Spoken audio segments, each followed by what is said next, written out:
seen a man at the liquor store begging for your change. Hair on his face is dirty, dreadlocked and full of mange. He asked a man for what he could spare with shame in his eyes. Get a job, you fucking slobs, all he replied. God forbid you had to walk a mile in his shoes, 'cause then you really might know what it's like to sing the blues. And then you really might know what it's like, what it's like. And then you really might know what it's like, what it's like.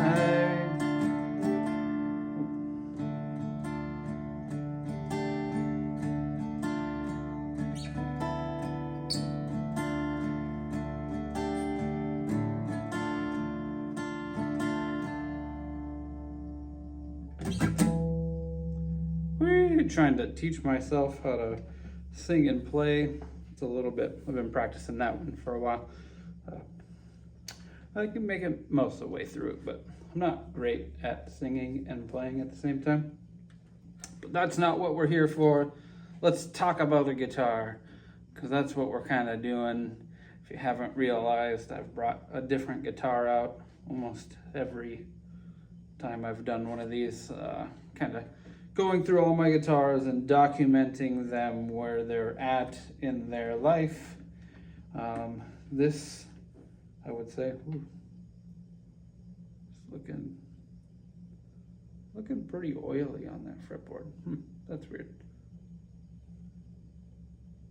Interesting.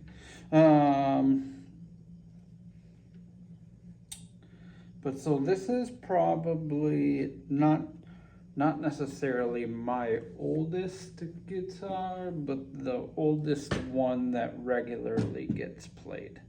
I think the oldest guitar, well, yeah, I've got, which one did I get first? The Schecter. I have a Schecter bass that was a birthday present from my parents. That is probably my oldest instrument. It doesn't really get played that often. I bust it out when I'm recording stuff and I need a bass guitar, or when I'm just trying to record some bass real quick. I don't play it that much anymore. Every now and then I'll bust it out, play some bass, but not very often. This one, this acoustic, is a Fender acoustic. I couldn't,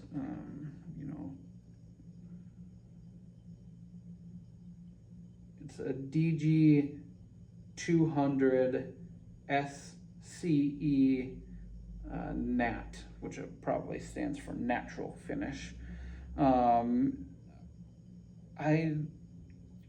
have a hard time remembering how much I paid for this. It was about 10 years ago that I got it, and I think it was around $400 or $500, somewhere in that price range.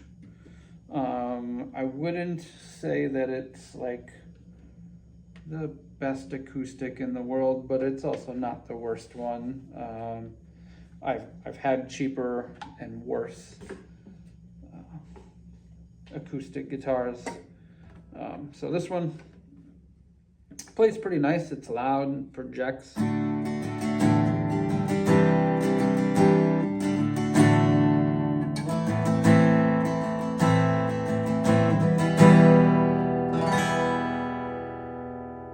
Yeah, not bad.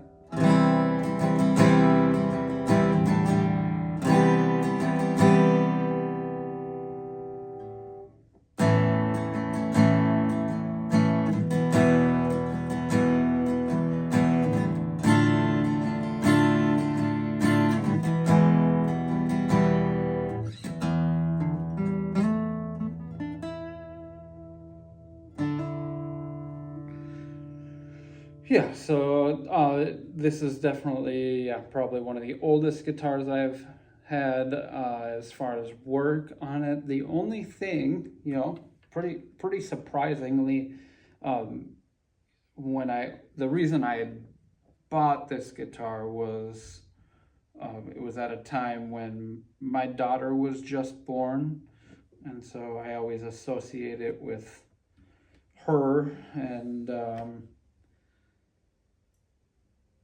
it was kind of to not have an electric and have an acoustic guitar that I could play like while she was sleeping and stuff, so I wasn't disrupting the house with an electric guitar and being loud. It was, and then it was something that I was more willing to like leave out and about, and it definitely has been kind of a workhorse guitar where it is out and it gets beat up and it gets ran into things, and at one point throughout its life, my son would like to throw things as high as he could in the air and then let them drop, and I can't remember what he was throwing, but he threw something, and I do remember it hitting the guitar and it being kind of loud, and I never really noticed any actual damage. And then one day, I think I was either tuning it or just went to go strum a chord, and like this chunk of the bridge like snapped off, so like the whole front portion of the bridge snapped off, and then this white thing that the strings rest on like pushed forward and fell out, so like basically the bridge fell apart. Then I sent it in to Brian at Tree Strings out in Red Wing, Minnesota, a guitar luthier that I like to send all of my guitars to and have him do most of my work. Just real nice guy. I kind of met him through a Facebook group online, and he's just been a really nice guy and done really great work. And so this was the first thing that he worked on for me. I didn't know at that time that you could like get acoustic bridges remade or replaced. I didn't know what was going to happen with it, but that is what he did. He made a new bridge for this guitar. So the old one was ripped off. There's kind of some old glue marks on there, which is totally fine for this guitar. He kind of asked me when, in doing it, I think kind of in question, it was like, oh, this isn't really that expensive of an acoustic guitar. It's maybe a little bit more than it's worth to put a new bridge on it rather than like maybe going out and looking at a new guitar. But it still plays really great. It's pretty sentimental to me in the fact that I got it around the time that my daughter was born. It is the guitar that they are constantly coming up to and grabbing the strings, and kind of was their introduction into just always having a guitar around that was accessible to them, that I never like got mad at them for touching it, or this thing has fallen and been banged on the floor, and it's really kind of been beat up and used, and I would say maybe 50 to 60% of like the last No Regard album was probably written on this guitar, just because it is the one that like it was just kind of sitting around, and I'll pick it up and start messing around, and usually something will kind of come out.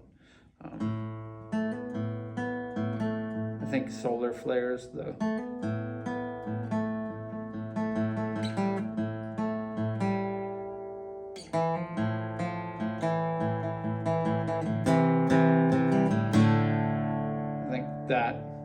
that song kind of stemmed from that portion of it, or that riff, and I think that was written on this guitar from what I can remember. I also had a black Squire that I do remember playing that riff on as well. So don't have that guitar anymore. Or I think I have it, but it's in pieces. Yeah, so what else? All of Twilight was written on this guitar. I did use it as kind of like a backup, mixed in with the electric guitar. When we play Twilight live, I play it on an electric guitar. But this whole chord sequence here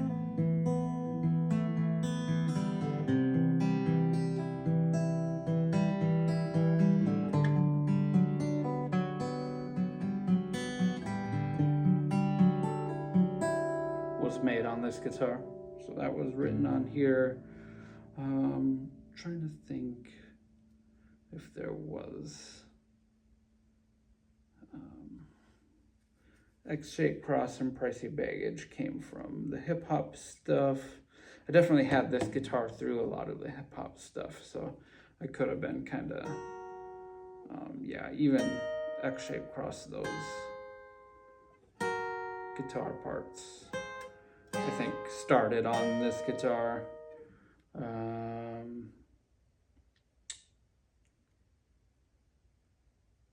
What else? I think Stick Up was fully written as a band with electric stuff. I think we came up with all that stuff together. Desert Sunset. Yeah, none of that. There's a few other songs that haven't been released yet that are being worked on, that were kind of riffs that started on here. Yeah, so it's just a Fender acoustic, one of my oldest, but definitely kind of my go-to. They all get rotated. It's hard to call one of them my go-to. There'll be like a 2-week period where one guitar is kind of out and around the house and I'm constantly grabbing it. I think my son, the funny thing is my daughter's really into Teen Titans, and we had these Teen Titans stickers around, but I think ultimately it was my son that put this sticker on there. So that is Starfire from the Teen Titans, which is probably one of my favorite Teen Titans. It's either her or Raven. Those are my two favorite Teen Titans. Love that show though. So yeah, cool guitar. What else is going on this week? Yesterday the band No Regard, we had an interview with a drummer. That portion of it went well, so that's cool. We just kind of all hung out and talked music and stuff. So that's a good start. We all kind of aligned musically and kind of had some of the same ideas about being in a band and stuff. So hopefully we're trying to schedule like our first practice, or like try out, have them come over and play drums and see how that all goes. Hopefully that'll be this coming Monday. So yeah, exciting stuff. Other than that, today I was listening to a lot of Casey Musgraves. I've been kind of digging deeper into her catalog and listening to some interviews around a lot of her stuff. And I just really, for me, musically, lyrics are kind of the first thing I'm drawn to. And I'm really into some like music and lyrics that are what I'm associating with as like growth-minded lyrics, or like coming of age kind of lyrics. So Casey Musgrave's latest album, Deeper Well, is kind of like her going through a lot of personal growth and kind of looking inwards and looking outwards at the world as through the lens of somebody who's maybe kind of starting to change the way that they look at the world. That's a lot of the stuff that I'm super into lately. So yeah, that Deeper Wells album is one that I keep coming back to. And it starts off with like what I think is a 12-string guitar. And there's the latest Government Mule album, Peace Like a River. I think that's what it's called, something like that. The first song on that CD starts with a 12-string as well. I'm kind of like, should every album start with a 12-string guitar riff? Is that how we should do things? I don't have a 12-string guitar. I don't really plan on buying one, but man, do they sound cool. Yeah. But yeah, so I think that's today's guitar hang. I appreciate you stopping by and checking out this video. I am Brent Grow. I am the guitar player in a band called No Regard. It's been a week and a half since our album Feeling Good, Feeling Great has been out.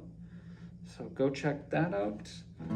Hit the like button on this video and subscribe if you want to kind of come along with me on this journey, mainly talking about my gear and just kind of documenting the No Regard guitar player side of things. Kind of be going through gear. I'll try to highlight any show stuff that's going on and bring you guys along for some of that stuff too. But yeah, thanks for stopping by and have a great week.